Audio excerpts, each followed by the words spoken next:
Nexo yang sematkan di produknya itu juga cukup merubah atau membuat orang melihat dari sisi yang lain. Seperti contoh waveguide to horn untuk line array yang dipasang di Geo M series ini Geo M6 Geo M series yang paling kecil itu menggunakan hyperbolic waveguide reflector. Di dunia waveguide itu hanya ada dua untuk line array patennya. Yang pertama adalah paten yang dimiliki oleh L-Acoustic yang mungkin banyak digunakan oleh perusahaan loudspeaker line array lainnya. Jadi mereka pakai paten itu untuk waveguide mereka untuk line array. Tapi Nexo punya cara yang lain. Jadi dia memantulkan itu yang ini gambar ini. Jadi dari Twitter dipantulkan ke bentuk parabolik supaya keluarnya dengan waktu yang sama. Karena kalau untuk line array sangat penting bunyinya keluar dari waveguide dengan waktu tempuh yang sama. Dan Nexo mengembangkan paten ini dan digunakan di semua Geo M series. Ini hanya beberapa contoh aja. Dan sekarang saya akan membahas prinsip yang paling utama saat Yamaha dan Nexo membuat atau mendevelop sebuah produk. Natural sound itu adalah prinsip yang paling utama. Jadi seperti di kanvas putih, kita bisa mewarnai si kanvas tersebut tergantung kebutuhan kita. Kenapa sih mesti natural?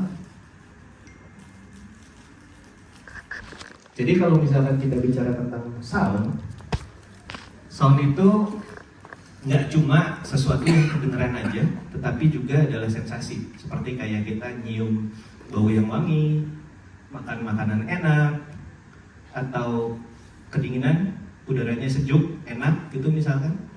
Itu adalah sensasi. Dan tiap orang itu punya selera yang berbeda-beda. Betul nggak? Ada yang suka makanan asin, ada yang menurut kita udah asin, ternyata orang lain bilang itu nggak asin gitu. Ada orang yang bilang, ini cukup, ternyata asin banget. Atau misalkan penciuman kita pun sama gitu. Menurut kita ini wangi, mungkin untuk orang lain itu nggak wangi. Dan itu juga terjadi dengan sound. Kalau misalkan kita bicara tentang sound, wah ini kebanyakan low, terlalu banyak mid, terlalu banyak high. Mungkin tiap orang punya persepsi yang berbeda-beda. Dan masalahnya adalah kalau kita bicara tentang sound, kita nggak cuma bicara tentang sumber suaranya aja atau bunyi speakernya aja. Ada yang namanya audio system, benar nggak? Jadi mikrofon saya masuk ke mixer, kemudian dari mixer outputnya masuk ke amplifier, kemudian baru dibunyikan oleh loudspeakernya. Setelah itu baru ditangkap oleh telinga dan diterjemahkan oleh otak kita sebagai sound. Oke, sampai sini oke? Masalahnya di audio system itu ada 3 hal setidaknya. Yang pertama adalah keterbatasan atau limitation. Yang kedua adalah perubahan yang tidak diinginkan, yang terjadi gitu aja, nggak diinginkan sama kita tapi terjadi gitu aja. Yang ketiga adalah perubahan yang bisa jadi kita mau, gitu. Jadi 3 hal itu yang terjadi di audio system. Dan kalau misalkan kita bicara tentang limitation, misalnya ada yang tahu sampling bit, sampling rate? Ada yang tahu? Kalau kita bicara tentang produk digital apapun, audio interface, komputer, mixer digital, kita selalu bicara tentang sampling bit dan sampling rate. Sampling bit dan sampling rate itu adalah keterbatasan dari sebuah peralatan untuk mereproduksi bunyi dari sumber suaranya. Oke, ini pertanyaan bisa dapat merchandise. ini merchandise-nya? Boleh. Merchandise-nya ID84. Oke, angkat tangan ya. Kok angkat tangan sih? Tadi mau nanya apa ya? Oke. Kalau kita bicara sampling rate. Kalau sampling rate-nya 96 kHz. Oke. Angkat tangan dulu ya. Artinya apa? Kalau sampling rate-nya 96 kHz itu artinya apa? Angkat tangan. Angkat tangan.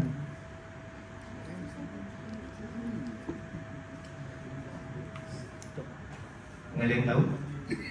Nah, Audio bandwidth. audio Bandwidth. bandwidth. Oke, kalau 96 kHz artinya apa? Bandwidthnya 96 Oke, menurut teori Nyquist, ada satu orang namanya Nyquist. Kalau misalkan sampling rate itu dibagi dua, artinya sebuah produk bisa mereproduksi frekuensi paling tingginya adalah menangkap bunyi. Kan kalau digital tuh ada kayak saringan ya. Kita sampling bit sama sampling rate itu nyaring bunyi apa aja yang bisa diterima oleh produk oleh sebuah barang gitu. Kalau sebuah analog to digital converter. Oke. Teorinya adalah semakin tinggi sampling rate, teorinya ya, itu harusnya semakin detail secara frekuensi. Jadi semua frekuensi lebih rapat gitu frekuensinya. Oke. Nah, 96 kHz artinya frekuensi paling tinggi yang bisa diterima oleh sebuah peralatan itu adalah 96 bagi 2, artinya 48 kHz. Oke. Telinga manusia bisa mendengar frekuensi berapa sampai berapa? Paling belakang.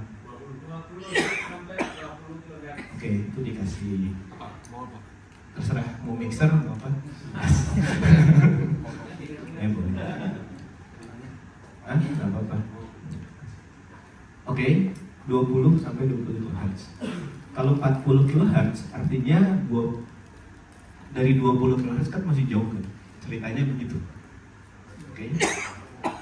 Berarti kalau misalkan penggunaan untuk bunyi yang didengar manusia, sampling rate 48 kHz cukup atau enggak? Kenapa? Kelebihan sedikit ya. 48 bagi 2 24. Tapi itu ada error ada error di ujung, ada dilipat sedikit sama dia. Jadi technically 48 itu 20 kHz. Lebih dari itu sedikit masih bisa. Tapi yang di ujungnya itu, yang di frekuensi paling tingginya itu error. Jadi itu ceritanya si sampling rate. Oke. Penggunaan di audio profesional 48 kHz itu adalah penggunaan yang paling umum. Penggunaan sampling rate yang paling umum. Jadi rata-rata barang-barang digital itu at least yang digunakan profesional setidaknya bisa 48 kHz. Ceritanya begitu. Oke. Nah, pertanyaannya adalah kalau kita mau punya produk dengan sampling rate yang 96 kHz, artinya 2 kali lipat dari sampling rate 48 kHz, apa yang kita butuhin? Ya Pak? Lebih jernih. Ya, kalau kita mau punya barang yang 48, terus kita pengen upgrade dia jadi yang 96 kHz, artinya komponennya 2 kali lipat, komputernya harus 2 kali lipat, karena 48 ke 96 itu komputasinya 2 kali lipat. Oke. Logikanya barangnya lebih mahal atau lebih murah? Mahal. Harusnya lebih mahal, benar nggak? Oke. Sampai situ. Oke. Artinya untuk bikin produk dengan 96 kHz itu pasti secara biaya jauh lebih mahal. Tetapi dengan perkembangan teknologi, akhirnya hardware itu turun kan harganya, jadi nggak terlalu mahal. Jadi sekarang 96 kHz available di mana-mana. Oke, jadi itu kita bicara tentang baru sampling rate. Itu limitasi dari sebuah produk. Yang kedua adalah unintended change atau perubahan yang tidak diharapkan atau kita sebetulnya nggak berusaha merubah tapi otomatis dirubah. Itu adalah coloration salah satunya, pewarnaan. Jadi mikrofon ini begitu dicolok ke mixer kita, terus tiba-tiba, oh ini kok berasa mendem, artinya kelebihan bassnya gitu. Itu artinya bunyinya dirubah warnanya sama si produk atau si preamp, ceritanya begitu. Oke. Kemudian yang selanjutnya, misalkan kalau di amplifier ada harmonic distortion, ada banyak gitu, hal-hal yang kita nggak mau tapi terjadi. Yang paling berasa itu adalah perubahan warnanya. Makanya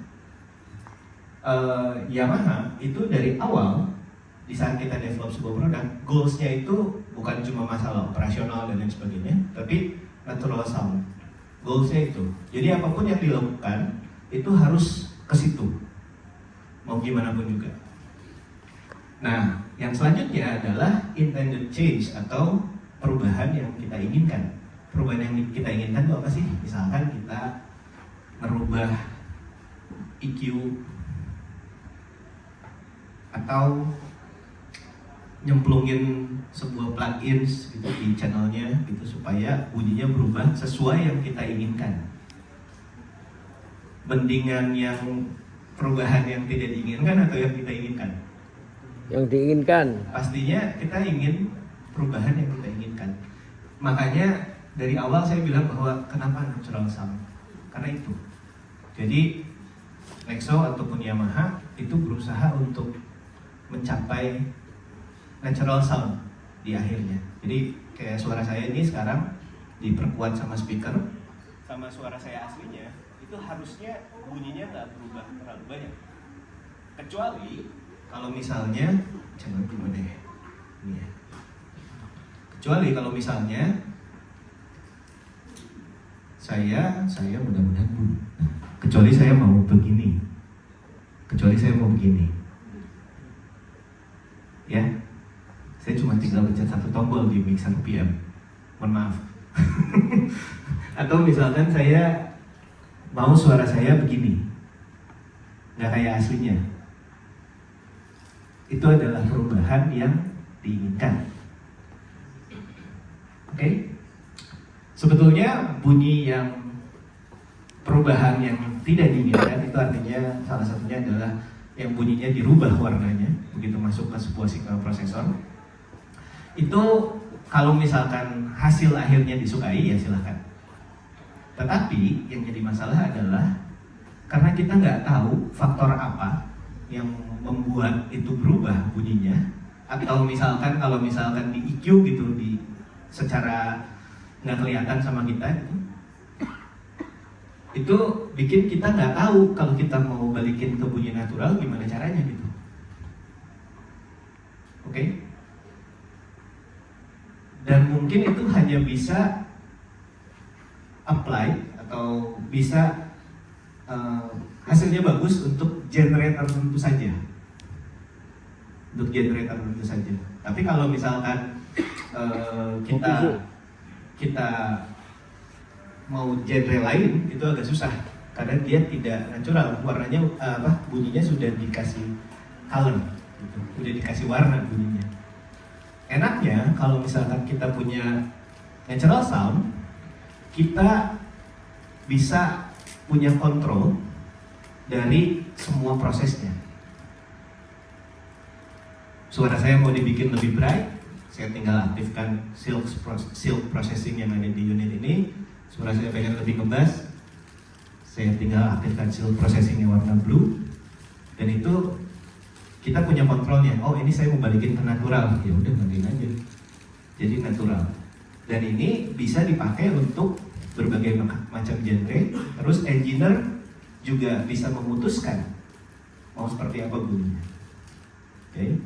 Kalau kita ngomongin speaker misalnya ada loudspeaker yang memang dibikin sedemikian rupa sehingga bunyinya kalau dipakai playback bisa kenceng banget,